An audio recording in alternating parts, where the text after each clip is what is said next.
Doutor Vitor Hugo, seja bem-vindo, prazer recebê-lo, né? É um prazer, né, contar com sua participação aqui no nosso programa. Tony, eu tô até cansado aqui, que a carreira foi grande. Ele deu uma carreira para chegar aqui. Mas enfim, sempre que vocês nos chamam, a gente vem correndo, literalmente vem correndo para atender o chamado e poder aí tirar a dúvida da população referente a seus direitos, principalmente na questão previdenciária, que é um assunto bem polêmico e surgem muitas dúvidas, principalmente com as constantes mudanças que acontecem, que o governo aí, vez por outra, inventa uma modinha e costuma, de olho, né? E costuma aí trazer barreiras aí na concessão dos seus benefícios. Doutor Vitor Hugo, eu até queria iniciar, a cada ano, nós tivemos em 2019 a bendita reforma da Previdência e ela foi condicionada para que cada ano seguinte, né, houvesse algumas atualizações, principalmente na questão da idade para a aposentadoria. Como é que ficou 2025 agora? Olha só, Tony, em relação para homem e mulher para se aposentar. Pronto, é a regra de transição para alguns tipos de aposentadoria. Não são todos. A mulher, ela hoje só pode se aposentar com 15 anos de contribuição por idade. 15 anos de contribuição e com a idade de 62 anos. Já foi regularizado. Quando aconteceu a reforma, quem tivesse cumprido com os requisitos, o direito estava garantido, mas depois que houve a reforma, existia um aumento gradativo da idade até atingir os 62 anos, que agora, em 2025, já está valendo essa regra. A mulher só vem se aposentar com 62 anos de idade e com 15 anos de contribuição. Os 15 anos é como se fosse um limite, né? Um mínimo, né? É tipo o seguinte, pro bolo no solar tem que ter aquele ingredientezinho, né? O ovo, o leite, o trigo, né? O trigo e o fermento. Se faltar um desses ingredientes, o que é que acontece? O bolo sólido você não vai comer. Isso. A mesma forma é a aposentadoria. Ou você tem aqueles requisitos, ou você tem aqueles ingredientes, ou a pessoa não consegue se aposentar. Então, com a mudança da nova Previdência que aconteceu em 2019, em novembro de 2019, a mulher hoje, atualmente, se ela for pedir a sua aposentadoria, ela que trabalha por tempo de contribuição, se ela é empregada, se ela for empregada ou se paga o INSS, ela só se aposenta com 62 e com 15 anos de carência. Exatamente. Certo? Então, olha aí a importância, né, dessas informações, até para quem está querendo e está na regra aí de transição, está bem pertinho para se aposentar. E essas questões, elas são bem diferentes, como o doutor colocou, que nesse caso, né, do tempo de contribuição, a mulher 62 anos. O homem 60 e... Ele se aposenta com 65 anos e também com 15 anos de contribuição, ou seja, o tempo que ele paga lá. Mas certo? Aí a gente já tem uma diferença para algumas profissões, né? E também para a aposentadoria rural, que é totalmente diferente, né, desse contexto. No né? rural muda, Tony, por quê? Porque o legislador, ao formular a lei, ele viu que o trabalho do campesino, do homem do campo, do agricultor, já era um trabalho penoso por si. O cara ficar exposto ali ao sol, ao vento, à terra ali também, e esperando a chuva chegar para poder ali conseguir plantar e tirar a sua subsistência, não era justo ele esperar chegar aos 65 homens para conseguir ter ali a sua aposentadoria. E ele não precisa pagar na aposentadoria do segurado especial, que é um tipo de categoria de segurado. Ele não precisa pagar, mas ele precisa ali comprovar que está inserido no campo, que está morando no campo. E para estar inserido no campo, morando no campo, assim, traduzindo, não basta apenas o cara dizer, eu moro aqui. Não basta. Tem que comprovar, né? Tem que ter provas, e essas provas, elas têm que estar ligadas à base do governo. Doutor, que diabo é base do governo? São documentos a qual o governo quem fornece, informando que você é agricultor. E quais são esses tipos de documentos? É o CAF, que hoje é como se fosse a assinatura, a identidade do agricultor. É uma DAP, que originou, é anterior à criação da DAP, do CAF. É o Garantia Safra, é um PRONAF, é uma certidão de casamento, quando o cara vai lá no cartório e diz, olha, eu sou agricultor, serve também como início de prova material. É a inscrição na associação rural, que lá ele pega a questão da semente, que ele pega ali os participa daqueles programas que vem do governo, como construção de cisterna, cursos preparatórios como o curso de apicultura, de artesanato. Então, todos esses documentos e outros, isso aqui é um mero rol explicativo, ele serve como início de prova material.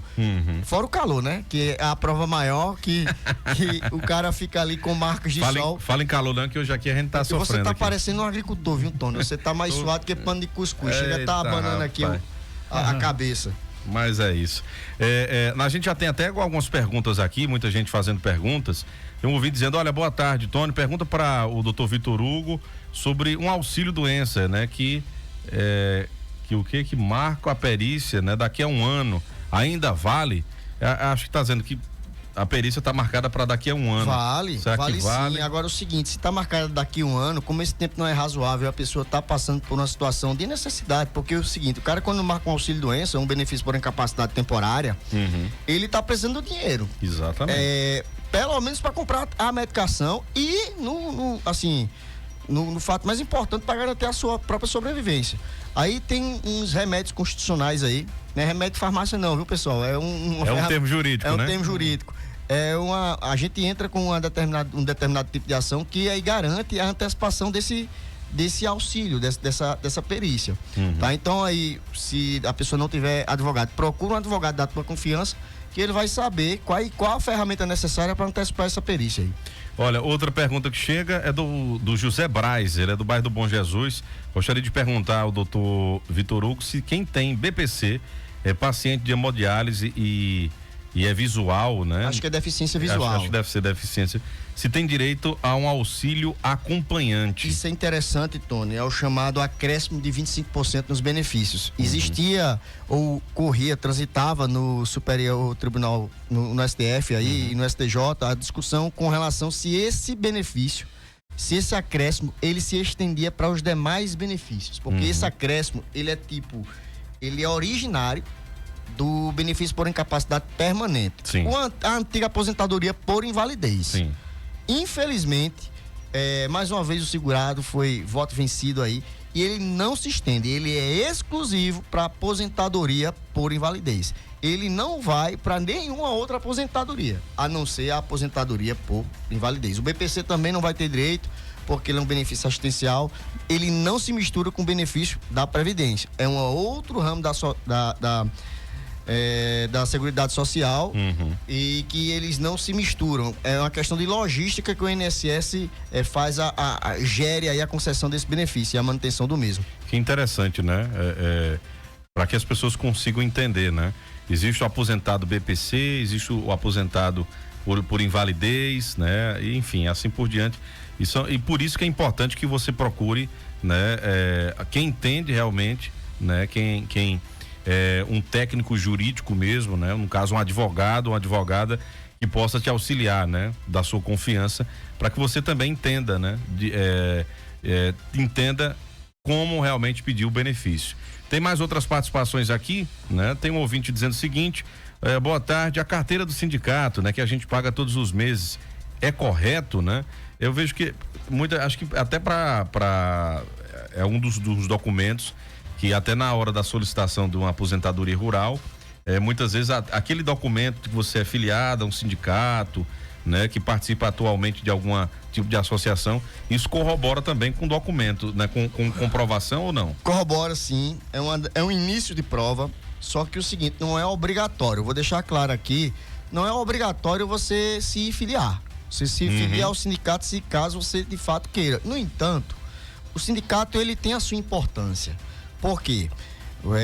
Agora na reforma de 2019 queriam estipular uma contribuição para o segurado especial e foi através da luta da classe sindical que isso não foi permitido. O sindicato realmente ele é muito atuante na garantia dos direitos fundamentais dos seus associados, pelo menos o sindicato rural, esse sim, ele briga com unhas e dentes, defende os direitos do agricultor. Tem alguns sindicatos que só faz papar o capim do passarinho, mas o sindicato rural realmente ele precisa ser fortalecido para que ele continue essa luta e garantindo assim os direitos dos associados que é o agricultor, que é a classe menos favorecida. Muito bem. Outro ouvinte está dizendo, olha, sou Cristina, pergunta para o doutor Vitor Hugo se tem o direito à aposentadoria por invalidez, pois tenho hérnia de disco e artrose na coluna. A primeira coisa que a gente tem que saber, Cristina, é se você paga o INSS, se você está protegida pelo mesmo. Se você estiver protegida pelo mesmo, pronto, você cumpriu com o requisito, já tem um dos ingredientes do tempero aí do bolo. Falta o outro. Qual é o outro? Verificar se de fato essa doença tanto que, por que aconteceu a mudança do nome de auxílio doença para benefício por incapacidade temporário ou benefício por incapacidade permanente? Porque não é a doença que vai garantir a concessão do benefício, é a invalidez, o tempo impossibilitado de trabalhar que vai garantir ali a invalidez, a concessão. E quem é que determina isso? É o médico. Então, o médico vai avaliar você pelos exames, isso é importante, pessoal, não adianta ter apenas um atestado, é interessante que tenha um exame para fundamentar ali, para dar base, dar segurança ao atestado, para que o médico analise e diga se você vai se afastar de forma temporária ou se aquilo é de forma definitiva. Dependendo da decisão aí do médico, você vai ter direito aí à aposentadoria ou benefício por incapacidade, ou não vai ter direito a nada, se ele disser que você tá boa. Então é importante colocar isso, viu? Olha, tem um áudio aqui que a gente vai trazer, que é pergunta pro doutor Vitor Hugo. Vamos lá? Tony, boa tarde. Boa. Eu não gostaria de se identificar. Certo. Mas eu queria fazer uma pergunta pro doutor Vitor Hugo. É o seguinte, eu trabalhei registrada até 2021. Foi quando eu saí da empresa para cuidar da minha mãe. Aí eu queria saber dele, né? Que eu pagava sindicato enquanto eu trabalhava, né? Só que aí depois que eu saí, eu não paguei mais o sindicato. Então eu gostaria de saber o que eu posso estar fazendo para voltar a pagar o sindicato e se isso não vai, se não interferir futuramente, né? Quando eu for me aposentar. Né? Aí eu gostaria de saber a opinião dele a respeito disso. Obrigada, tenha uma boa tarde. Boa, doutor Vitor Hugo. Olha só, Tony, eu preciso saber que ela hoje está como cuidadora, está cuidando da mãe. Se ela trabalhou registrada até 2021 e hoje ela cuida apenas da mãe, aí o interessante é ela pagar sindicato. Qual sindicato? O sindicato da antiga categoria a qual ela estava registrada na carteira. É o Sindicato dos Trabalhadores Rurais. Aí eu preciso saber se ela de fato está inserida, se ela tem um início de prova, se ela trabalha realmente na terra ou se ela só fica cuidando da mãe. Porque, é como eu disse, não adianta você dizer que eu sou agricultor, mas você fica em casa balançando na rede. Não existe. Isso não. Isso o governo ele está barrando. Você tem que ser. E ser é você estar inserido e tirar sua sobrevivência ali do campo. Né? Agora vamos supor, se ela de fato saiu, trabalhou fichada e hoje ela é cuidadora, tá cuidando, tem ali se dedicando ao cuidados com a mãe, o mais indicado é ela fazer uma inscrição, seja no MEI, seja como facultativo, para que ela possa readquirir a qualidade, a proteção ali e com o tempo ter direito a um benefício por incapacidade, porque como eu sempre digo, nós não deixamos de ser, nosso corpo é uma máquina que funciona através de combustível, alimento, e essa máquina ela pode quebrar. Então se quebra, ou você vai para o conserto, vai para o médico, lá ele vai dar as orientações de ser um mecânico, vai fazer o conserto da peça e você volta a produzir, ou você vai ter que se encostar de uma vez. E se você não tiver com a proteção, aí eu vou usar a linguagem popular, lascou-se. Né? Porque nem conserta, nem volta a trabalhar e fica sem renda. Então, é interessante a gente entender o contexto geral para poder dar um norte melhor do que a pessoa tem que fazer aí, no caso da ouvinte. Exatamente. Olha, tem mais outro áudio, deixa eu trazer aqui, vamos lá. Bom dia, Tony. Estou escutando aqui a fala do Dr. Vitor. Tony Barroso tá falando. Tudo bom, Barroso? Faz 2 anos que eu dei entrada numa aposentadoria. Inclusive, vou fazer 67 anos agora, mês que entra, dia 3 de março. Vou fazer 67 anos. E tem 2 anos que essa aposentadoria tá lá no INSS só em análise e nunca sai de análise. Ave Maria. Aí eu fico sem entender qual é o significado desse análise, porque ele nem ata e nem desata. Fica uma coisa prendendo algum direito que a gente tem. Faz 2 anos que eu dei entrada com 65 anos. Já vou fazer 67 no mês que entra. E até agora não sai de análise. Inclusive eu estive lá no INSS semana passada e continua no mesmo. Aí ninguém fica sem entender esse problema desses INSS, né? Tá aí, né? Um abraço aqui para o Barroso. A gente agradece pela participação. Olha só, Barroso, no caso aí, né, não adianta o cara chegar só no INSS e fazer requerer, pedir para empurrar o negócio. Essa questão da análise está acontecendo porque do ano passado para cá houve um acréscimo de requerimento estrondoso na Previdência. E o governo, ele não é otário, ele sabe, ele fica analisando os dados. Tanto é que ele viu que, à medida que houve um aumento na procura, também houve um aumento na concessão. Sim. O BPC, ele teve um crescimento, um exemplo, de 30% de concessão. O que é que o governo fez? Tentou, em tempos aqui pretéritos, recentemente, dificultar essa concessão. Para quê? Para ele conseguir aí o seu limite de teto de gasto. Sim. Apresentando ao interno e ao exterior, que ele está cuidando da política pública financeira, certo? E também isso reflete na análise dos benefícios. O que é que o governo faz? Inclusive até para trazer uma maquiagem nos números, dizendo que nós tivemos uma economia. Segura que a análise. Demora para dar a concessão, demora para dar a resposta. Quem paga o pato é a população. Neste caso, eu recomendo que Barroso ele procure também um profissional da área de direito, que ele pode tomar a providência necessária, que no caso vai ser um mandato de segurança para destravar e forçar o INSS não a conceder, mas a pelo menos dizer a resposta, que sim ou que não, e dizer o porquê ele está negando, para que ele possa procurar na justiça o resultado final do seu processo. Tá aí, né? Importante demais procurar essa ajuda, né? Ajuda profissional para poder ver. Simplesmente ir lá no INSS e realmente não vai. Não adianta pedir não, lá o pessoal diz, não, tá em análise, vai ficar cozinhando galo. Vai só dizer isso mesmo, né? Olha, boa tarde, quem já pagou 19 anos de contribuição do INSS e vai fazer 50 anos, né? No mês que vem. Se pagar os anos restantes, acho que é saber se aposenta. Cara, né? Isso é interessante. Como que acontece? Isso é o chamado planejamento previdenciário, que esse ouvinte ele precisa saber. Por quê, cara? Porque se ele já completou a carência, mas não tem a idade, o que é que ele precisa aí? Eu entendo que ele precisa apenas fazer a manutenção da qualidade segurada dele. E dependendo de quanto ele está contribuindo para o INSS. Vou dar um exemplo, Tando. Vamos supor que esse cara tem 19 anos e foi 19 anos pagando salário mínimo. Então, para ele, tanto faz se ele for pagar o teto ou não o teto, ou continuar pagando o mínimo. Por quê? Porque quando juntar todo o histórico contributivo dele, a aposentadoria dele não vai passar do mínimo. Então, o que é que tem que ser feito aí? Eu, no lugar dele, eu procuraria um profissional para fazer esse planejamento, porque faria aí um jogo para que ele pudesse, pelo menos, manter a qualidade de segurado. Por quê? Porque se desse ser feito na máquina, ele estaria ali protegido e poderia requerer o benefício por incapacidade. E ele não estaria pegando um excedente de dinheiro e dando para o governo.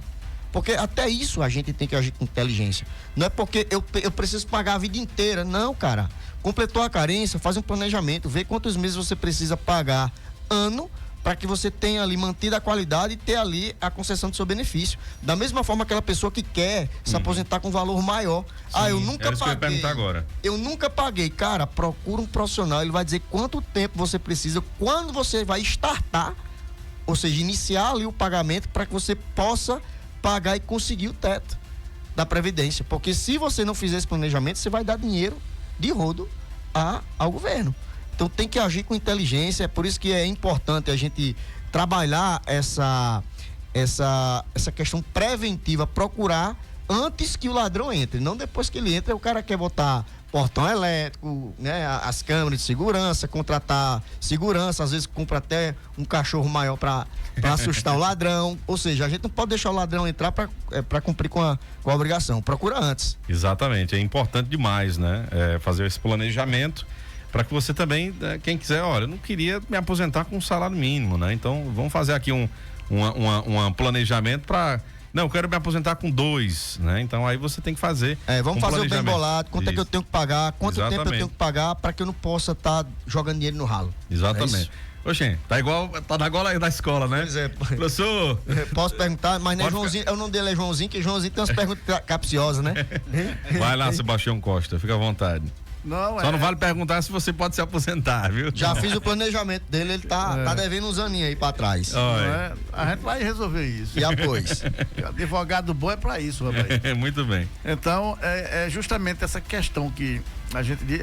Isso é o pedágio? Não, isso já é outra coisa. Não, o pedágio é outra coisa. Vamos lá, o que é pedágio? Pedágio é um valor que você paga para ter acesso a alguma coisa. É como se fosse um ingresso. O que é que o governo fez? O governo, com a reforma da Previdência, ele extinguiu uma espécie de aposentadoria. Qual foi a espécie de aposentadoria que o governo extinguiu? Foi a aposentadoria por tempo de contribuição. Nela, agrupa-se outros tipos de aposentadoria, como a aposentadoria por pontuação, que é a soma do tempo, da idade e o tempo de contributivo para que você possa se aposentar. Ele extinguiu. Por que ele extinguiu? Porque para o governo isso era uma anomalia jurídica. Isso também foi discutido nos países do exterior. Eles tinham esse tipo de aposentadoria e eles viram o seguinte: quer dizer que eu vou contemplar uma pessoa que está trabalhando? Porque o princípio social é proteger dos riscos sociais. O trabalho é um risco? O trabalho não é um risco. O trabalho é algo que enobrece, é algo que engrandece o homem. Então, esse tipo de aposentadoria por tempo de contribuição, ela era vista como, quer dizer que vamos dar aqui valor à preguiça. O cara, depois de tanto tempo, virou preguiçoso, não pode mais trabalhar. A ideia era como se fosse essa, certo? Então, com a nova Previdência, tirou.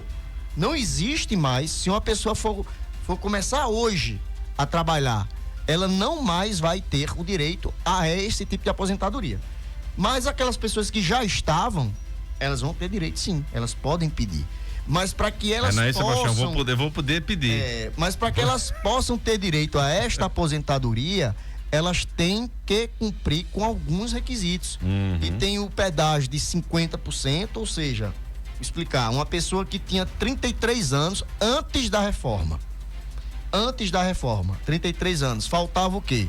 2 anos para se aposentar. 2 anos para se aposentar com 35 anos de contribuição. Então, para que ela venha se aposentar, ela teria que completar os 35 mais 50%, que é 1 ano. Então, ela se aposentaria com 36 anos de contribuição. Entendeu? E como é esse pedágio de 100%? É como se você estivesse pegando uma estrada aonde o trecho que você iria percorrer e iria andar fosse maior. Então, o pedágio de 100% é você pagar 100% do tempo restante que tinha para completar o tempo antes da reforma. Tá confuso isso, mas eu vou explicar. É como se você tivesse os mesmos 33 anos, faltava 2, você teria que contribuir com mais 2, mas em compensação, o valor do teu benefício seria maior. Por quê? Porque no cálculo, o cálculo do benefício que leva em consideração uma série de coisas, seria mais benéfico. Então é isso, essa questão do pedágio, Sebastião. Eita, danado. Então eu tô ferrado. Você e uma reca. Porque quando diz reforma é pra lascar, meu amigo. Eu nunca vi uma reforma ser boa. Ó, aqui, a gente tá com reforma aqui, tá lascando a gente aqui. A gente tá exatamente. bem aquecida aqui. Toda reforma é complicada. É pra lascar. Olha, pergunta para o doutor Vitor Hugo, pra gente fechar aqui vamos fazer mais 3 perguntas. Pergunta para o doutor Vitor Hugo como pedir os 25% para uma pessoa, né, que está acamada. Precisa de advogado, né? No caso, 25% do salário da pessoa acamada, que é aquilo que o doutor já tinha falado. Exato. Mas anteriormente, é interessante, né? Isso, Tony. Primeiramente, a gente tem que saber qual é o tipo de benefício que a pessoa tem. Se é a aposentadoria por invalidez, a antiga aposentadoria por invalidez, essa pessoa poderá pedir. Não precisa de advogado, não, mas eu recomendo que procure.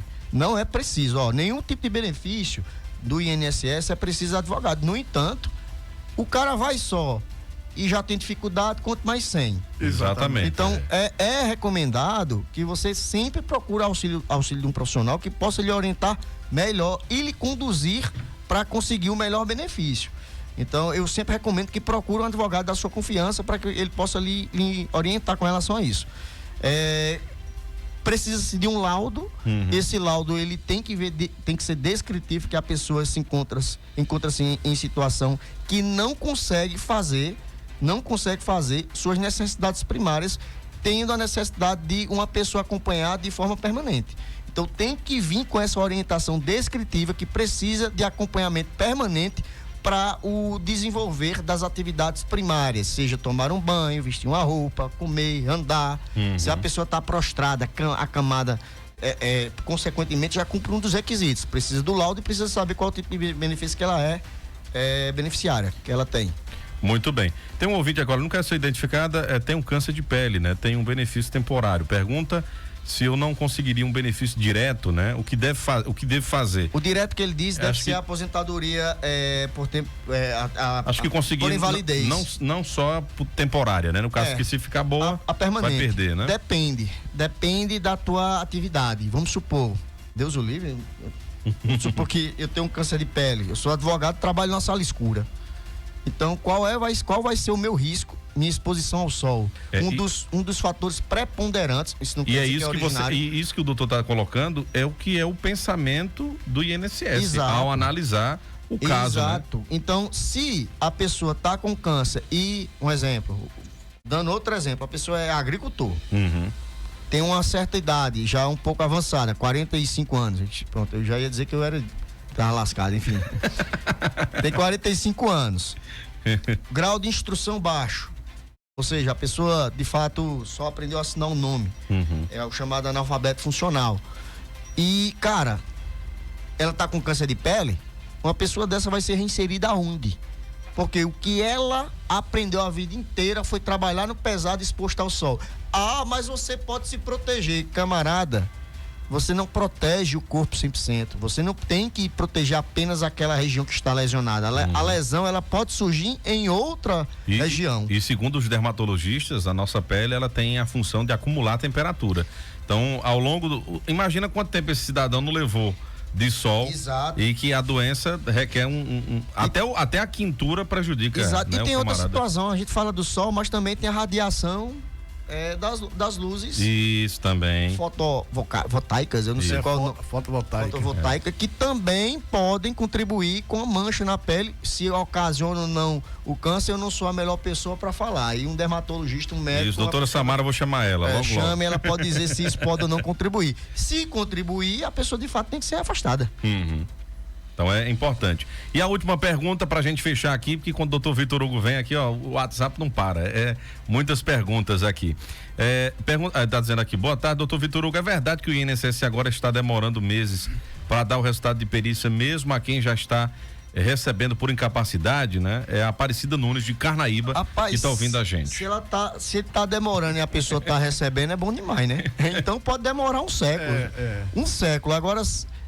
Se está demorando e não está recebendo, aí tem problema, a gente tem que agir. Mas se está recebendo e ele está demorando para dar o resultado. Aí, bom demais. Agora o que pode acontecer aí também. Mas faz medo, viu? Que esse tal do INSS. Ele não dá ponto sem nó, né? Rapaz, tem até essa questão, interessante essa questão de me devolva o dinheiro, vamos supor, no pente fino, aquelas pessoas que tiveram seus benefícios cessados e recebem uma cartinha de amor do INSS dizendo o seguinte: seu benefício passou pela revisão e foi constatado indícios de irregularidade. Aí a pessoa pega, não sabe nem o que diabo não apresenta a defesa e ali recebe outra cartinha dizendo o seguinte: ó, você a partir de hoje deve 100 mil à Previdência, porque a gente tá cobrando os valores que você recebeu de forma indevida. Cara, quando o benefício ele era de fato devido e a pessoa por falta de conhecimento não fez a defesa, isso aí tem um jeito. Certo? Tem como fazer a defesa, explicando que aquele recebimento foi de boa fé, e se ali ainda persistir os requisitos para a concessão do benefício, em vez de o cara ser devedor, passa a ser credor. O INSS que vai pagar aqueles valores que foram cortados durante o tempo que a pessoa teria direito a ficar voltando a receber o benefício. Então tem que ter cuidado nisso aí. Tem que ter muito cuidado com o que o INSS faz, né? Enfim. Muito bem. Tem um ouvinte aqui que diz, pergunta só mais essa aí. Pode arrochar, estamos aqui para isso. Tem um ouvinte que disse o seguinte, tá usando alguns termos técnicos, ele quer entender. Pergunta a ele o que é recurso ordinário inicial com status recurso provido Isso depois do acórdão por unanimidade. Isso é palavrão que Como é, rapaz? Botou o sininho aqui. Vai, aqui, o chocalho. Ó o chocalho. É o seguinte, o que é o recurso provido? O recurso provido é quando a turma, pode ser uma turma recursal. O que é turma recursal? É são julgadores, geralmente são formados por 3 pessoas, 3 juízes, que vão rever o pedido que foi feito, a decisão que foi tomada no juiz de piso, ou seja, no juiz da cidade do Caba. Ou seja, o Caba entrou com recurso em Serra Talhada, com ação em Serra Talhada, o juiz disse o seguinte, não lhe dou o direito, você não tem direito aqui, isso, foi negado. O Caba não ficou satisfeito, eu não concordo com isso aqui não. Aí o advogado disse, também não. Vamos entrar agora para a turma recursal. Vou entrar com recurso. É isso. Recurso é aquele. Vou espernear aqui para ver se eu consigo mudar isso aqui. Chega lá na turma, a turma é composta por 3 juízes. Pega o menino e bota debaixo do braço. Vou estudar esse caso. Ele estuda o caso aqui e começa a falar: eu tô concordando com o advogado. Isso aqui foi feito errado mesmo. Chama-se o relator. Aí o relator chega na hora da sessão e diz o seguinte: olha, compadres. Eu vi aqui e vi que foi errada a decisão do juiz lá de baixo. O juiz errou. Vocês concordam comigo? Um vai dizer, concordo. O outro, concordo também. Então aí foi um recurso que foi provido de forma unânime. Todo mundo concordou. Certo? Beleza. E essa decisão é chamada acórdão. Eu costumo até dar exemplos para os clientes dizendo o seguinte: eles entraram no acordão. Que o caba quando lê lá, o que diabo é acordão? O acordão é isso, é o consenso que existe. O acórdão justamente é isso, é o acordão que entraram em consenso os juízes para tomar aquela decisão. Se tirar o acento agudo, fica acordão mesmo. Então pode ler acordão que o sentido é o mesmo. É verdade. Muito bem. Doutor Vitor Hugo, muito obrigado por ter vindo, tá certo, gente? Vou ver se eu consigo trazer o homem mais vezes aqui, porque tem muita pergunta que ficou, mas o tempo aqui tá corrido. Daqui a pouco tem nosso amigo com um comentário do dia, Nil Júnior, que você vê quando tá por lá também. Fui pra lá ontem, rapaz. Lá Fala pra mal da Previdência lá. Muito bem. E se depender de Nil, ele dá umas cutucadas, né? Pra um camarada dar opinião da própria, né? Ele tira o cara da zona de conforto, mas, Tony, eu não me atenho nisso porque eu sou totalmente parcial mesmo, eu sou totalmente pró-segurado. O INSS erra, eu não vou passar a mão na cabeça dele. Se acertar, a gente diz que acertou, certo? Mas eu tô aqui justamente para esclarecer, trazer à população que de fato ele tem direito, o que tem que ser feito, o que não tem que ser feito, porque a gente tem que, um exemplo, essa questão de utilizar documento de terra direto para querer se aposentar sem um cara ser agricultor, acho que a gente tem que acabar com isso. Tem outras formas bem melhores de você conseguir o benefício sem a necessidade de estar criando situações desnecessárias. Inclusive, se for pego aí em fraude, vai responder um processo por fraude. E aí depois chega a cartinha da cobrança, exato, indevida, né? Com a carta de amor do INSS chega. Ela chega. É verdade. Doutor, essa semana eu faço aniversário. Ligue pra mim no meu dia e diga assim: você tá aposentado. Aí depende. Aí eu vou ter que fazer. Não deu entrada, como é que vai receber a carta de amor? É porque ele tá pensando que é na Suíça. Na Suíça, quando o cara completa os requisitos. É automático. É uma curiosidade aqui pra vocês. Rapaz, na Suíça, quando você completa os requisitos, o governo quem liga pra você dizendo o seguinte: ô camarada, você já tá. Não, ele lhe aposenta de forma compulsória. Você disse: não, meu amigo, você já completou a idade aqui tá o seu valor, você já começa a receber. Existe um start lá, você não precisa procurar, não precisa acionar o Estado para ele poder lhe dar isso.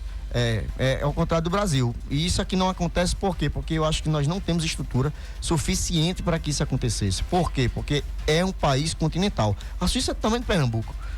Se você for pegar o estado em si, isso é bem pequenininho. E o Brasil morou lá e o Brasil é continental, meu amigo. Não tem, aqui é um continente, aqui cabe vários países da Europa. Então é muito grande, o governo não tem estrutura ainda para poder fazer isso. Agora tem estrutura para cobrar imposto de renda, viu? Ave Maria. Quer ver? Ó o Pix! Se liga no Pix aí. Doutor Vitor Hugo, um forte abraço, meu querido. Obrigado, viu, por ter vindo. Eu agradeço. Um abraço, onde você chamar, eu venho correndo, literalmente. Correndo.